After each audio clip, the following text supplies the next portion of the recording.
Bonjour les Itata, bienvenue dans votre émission Coûtez ça. Malgré la conjoncture, malgré les difficultés, c'est une filière qui n'a pas encore dit son dernier mot. Il s'agit du BTP qui sera bientôt mis en lumière par le tout premier salon des bâtisseurs qui sera organisé les 27 et 28 mars à l'hippodrome de Carrère.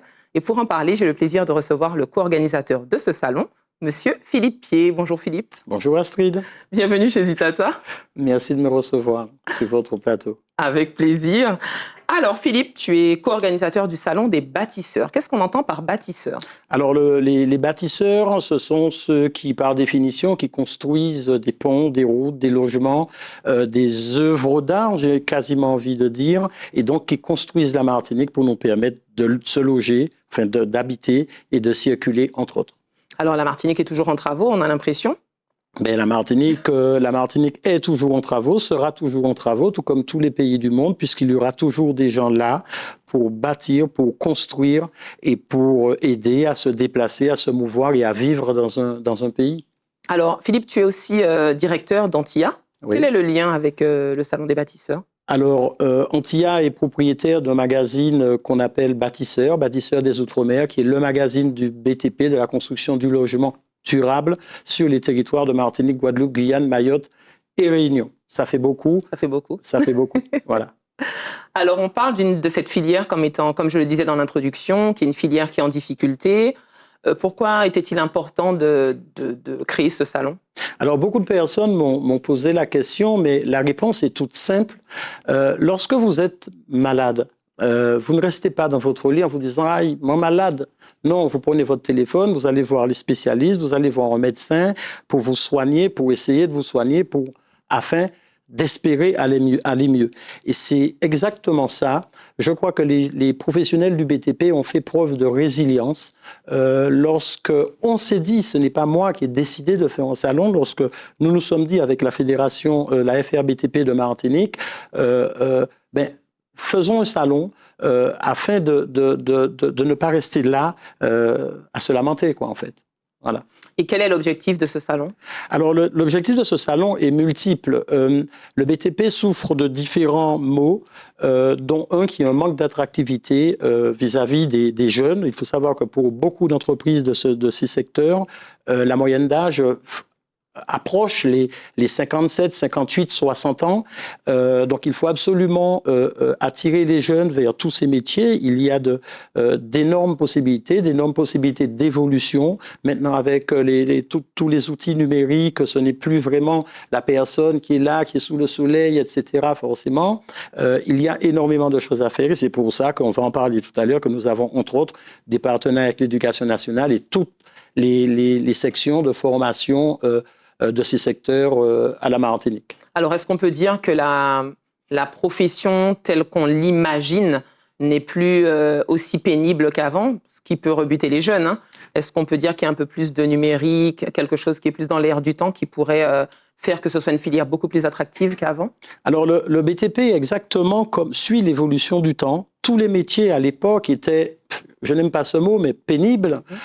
Aujourd'hui, avec l'intelligence artificielle, avec les ordinateurs, avec tous les moyens numériques qui existent et qui vont continuer à se développer, les tâches, j'ai envie de dire, c'est pas sont de plus en plus faciles, mais oui, c'est ça, on pourrait dire, sont de plus en plus abordables et agréables à effectuer. Très bien. Voilà. Alors, j'ai compris que énormément de professionnels ont répondu présent. Comment as-tu fait pour les convertir, pour les attirer, pour les séduire? Alors, je n'ai convaincu personne. Je suis juste allé rencontrer des chefs d'entreprise et je dois vraiment les saluer tous, hein. Il n'y a pas un partenaire que je voudrais remercier plus qu'un autre, mais vraiment tous, de la petite entreprise à la très grosse entreprise du BTP. Ils ont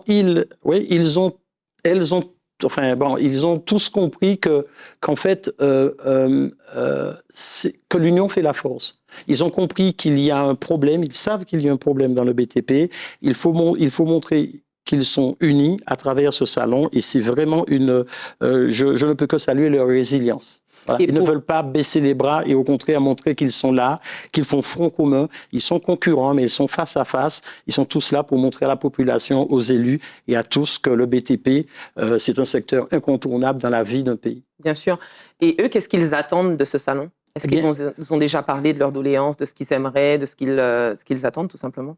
Alors, ce qu'ils attendent, ça ne peut pas se résumer en une phrase. Ils veulent avant toute chose montrer qu'ils sont une force dans ce pays. Alors, on peut aimer ou ne pas aimer le mot force, mais montrer qu'ils sont là, qu'ils existent, qu'ils croient en leur métier, qu'ils croient en leur territoire, qu'ils croient dans ce qu'ils font, quoi, en fait, pour l'amélioration de la vie quotidienne de tous les Martiniquaises et de tous les Martiniquais. Alors, on parle beaucoup de transition énergétique, des aléas climatiques, des risques naturels aussi qui sont très présents sur nos territoires. Est-ce qu'on a vraiment une main-d'œuvre qualifiée aussi, ici, qui est capable de répondre à ces défis? Ou est-ce que, comme on entend souvent, il faut faire appel aux main-d'œuvre étrangères, voire françaises, enfin du moins de territoire français? Alors, il y a effectivement ici, il y a énormément d'écoles qui forment les jeunes au métier du BTP. Maintenant, il est évident que pour des secteurs très pointus, il faut partir aux États-Unis, en France, enfin dans l'Hexagone ou autre part se former. Mais en Martinique, nous avons quand même de quoi faire, de quoi former des jeunes de façon sérieuse. Et c'est dans ce sens d'ailleurs, comme je l'ai dit tout à l'heure, que nous avons des partenariats avec l'Éducation nationale, avec les écoles, les CFA, les GRITA, le lycée Léopold Bissol, enfin plusieurs entités de formation de la Martinique à ces métiers. C'est vraiment pour nos jeunes. C'est ça. Alors parlons-en justement, parlons du programme du salon. Il y aura aussi un job dating qui sera dès le vendredi 27, donc c'est vendredi 27 et samedi 28 mars. Est-ce que tu peux nous parler des différents temps? D'accord. Alors, l'entrée du salon est gratuite et ouverte à tous et à toutes. Donc, tout public, pas forcément professionnel du BTP. Pour tout public, il y aura un job stage dating le vendredi, donc toute la matinée jusqu'à 13 ou 14 heures, en partenariat avec toutes les missions locales, France Travail, les différents professionnels de ces secteurs d'activité. Donc là, on attend que les jeunes viennent avec un CV, par exemple? On attend que les jeunes viennent avec un CV. Les entreprises... Un jeune ou moins jeune, hein? Alors, des jeunes ou des moins... Des jeunes et des moins jeunes que tout le monde. Hein. C'est du travail. Il y a du travail, il y a des stages. Venez voir, venez discuter avec les chefs d'entreprise. Venez rencontrer les autres chefs d'entreprise qui sont là, qui n'attendent que ça, que vous leur posez des questions, parce que souvent on a tendance à oublier, et là je parle à monsieur, madame, tout le monde, on a tendance à oublier que c'est pas... allumer une lumière, c'est facile. On appuie sur un interrupteur, la lumière s'allume. On tourne le robinet, l'eau coule. Mais derrière, il y a tout un processus qui n'est pas si simple que ça. Il y a des hommes et des femmes qui travaillent et il y a du travail pour tout le monde. Donc oui, un job stage dating qui sera organisé, comme je vous l'ai dit, sur cet espace avec plus d'une trentaine d'entreprises qui vont distribuer du travail pour des jeunes et pour des moins jeunes, pour des garçons et pour des filles. Voilà, même les personnes qui sont en reconversion professionnelle peuvent venir et tenter leur chance. Exactement, et c'est ça justement le but. On est d'accord, c'est pas une filière réservée. Non, alors justement, vous aurez d'ailleurs, c'est le cas, vous me tendez la perche, de parler près des 40 conférences que nous aurons sur ces 2 jours et dans 2 salles de conférences. Il y a deux ou trois conférences réservées, enfin pas réservées, mais qui vont parler justement des femmes dans le secteur du BTP. Et vous découvrirez dans ces conférences, par exemple, qu'il y a des femmes ingénieurs, des femmes... enfin, bref, que ce n'est pas qu'un métier réservé aux hommes, bien au contraire. Comme je le disais, maintenant, il y a, avec l'IA, avec les nouvelles technologies, vous avez des exosquelettes, vous pourrez en voir des démonstrations. Enfin, il y a plein de trucs vraiment très intéressants à voir, à faire, et des gens à rencontrer dans ce salon des bâtisseurs. Alors, plus d'une quarantaine de conférences. Quels seront les grands sujets abordés, sans rentrer dans les détails, mais en vrac à peu près? Alors, les grands sujets abordés, ce sont des sujets aussi bien à destination des professionnels qu'à destination du grand public, qu'à destination des jeunes. Par exemple, je vous ai parlé de la féminisation des femmes dans les secteurs du BTP. Vous aurez des sujets sur l'assurance construction. Donc, c'est aussi important pour le chef d'entreprise que pour monsieur et madame tout le monde. Il y a un proverbe qui dit, par exemple, « Jouma levani pangad », Bon, venez dans cette conférence, vous apprendrez. J'ai une liste de 40 conférences, c'est vraiment énorme. Vous aurez les artisans qui vont vous donner des conseils, vous aurez la chambre de l'artisanat, vous avez tout un espace, un pôle emploi-formation où vous pourrez rencontrer 14 organismes de formation de préférence dans ces secteurs d'activité. On peut être là jusqu'à demain matin à parler tellement le programme des animations est vaste. Alors, on parle vraiment de BTP dans le sens où on parle vraiment de la construction, enfin du début du projet jusqu'à la fin, jusqu'à la remise des clés, ou bien il y a vraiment un secteur qui est beaucoup plus spécifique? Alors on dit BTP pour résumer des secteurs, énormément de secteurs, mais j'ai plutôt envie de dire bâtiments, travaux publics, construction, logement, habitat. Il faut savoir que, par exemple, l'ensemble des bailleurs sociaux seront là, donc vous pourrez les rencontrer, que ce soit monsieur, madame, tout le monde, que ce soit les professionnels, puisqu'il faut savoir que les bailleurs sociaux, ce sont aussi des pourvoyeurs, bien évidemment, de logements, mais aussi de travaux pour les professionnels du TP, du BTP. Voilà un petit peu. Alors, j'ai vu qu'il y a aussi une démonstration oui. d'engins, de manipulation d'engins. Pourquoi avoir inclus ça dans ce salon? Alors, pour montrer l'expertise de nos professionnels, c'est-à-dire tous ceux, et ça c'est un appel que nous lançons avec la Fédération du BTP, tous ceux et celles qui sont possesseurs d'un CACES peuvent venir, peuvent s'inscrire, peuvent aller sur notre site, enfin vont trouver la manière de s'inscrire pour participer à ce challenge des manipulateurs d'engins. Vous aurez un chariot élévateur, une grue, une mini-pelle, pour, par exemple, décapsuler une bouteille, enfin des petits concours, des petits concours d'adresse, exactement. Et puis, il y a aussi un autre concours, et là, directement lié à notre jeunesse, puisque les écoles de formation de ces secteurs d'activité seront réunies sur un espace et devront construire en 2 jours un mur. Une autre équipe ils devront faire 3 ou 4 kiosques en bois recouverts de tôle avec nos partenaires. Après, bien évidemment, on va récompenser le ou les meilleurs.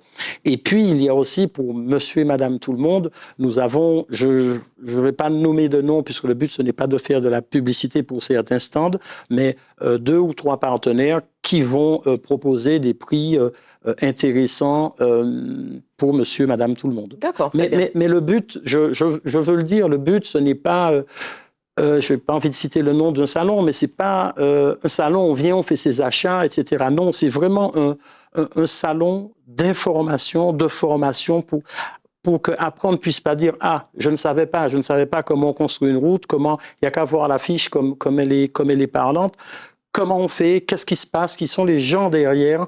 Et c'est ça, c'est s'informer, montrer aux gens, aux Martiniquaises et aux Martiniquais, aux jeunes ou moins jeunes, c'est quoi le BTP. Et puis prendre conscience aussi de l'existant en Martinique, des possibilités qu'il y a aussi au pays, de pouvoir construire, de pouvoir faire un projet de A à Z. Voilà, exactement. Et nous avons une magnifique île. Nous avons des professionnels qui veulent travailler. Nous avons des jeunes qui veulent trouver des emplois, des jeunes et des moins jeunes. On peut faire quasiment tout en Martinique. Alors, faisons-le. Venez au salon du BTP vendredi et samedi 27 et 28 mars. C'est gratuit. C'est à l'hippodrome de Martinique, à Carrère-ou-Lamentin. Alors, on rappelle les horaires? 8h30, 17h30. Encore une fois, je le dis, c'est gratuit, restauration sur place, vous pourrez rencontrer, vous divertir, voir de belles choses. Et puis les jardins de l'hippodrome, c'est pas qu'au Chouval qu'il n'y a d'un, il y a un très beau jardin, il y a aussi de très belles courses et c'est un très beau lieu que j'invite les Martiniquaises et Martiniquais à venir déjà vendredi et samedi prochain, mais à venir, à voir le lieu. Voilà. Très bien. Merci Philippe pour cet échange. On rappelle les dates, donc vendredi 27 et samedi 28 mars, de 8h30 à 17h30, à l'hippodrome de Carrère. Et venez nombreux. Et venez très nombreux. En famille. En famille, bien sûr. Très bien. Voilà. Merci Philippe pour cet échange. Merci.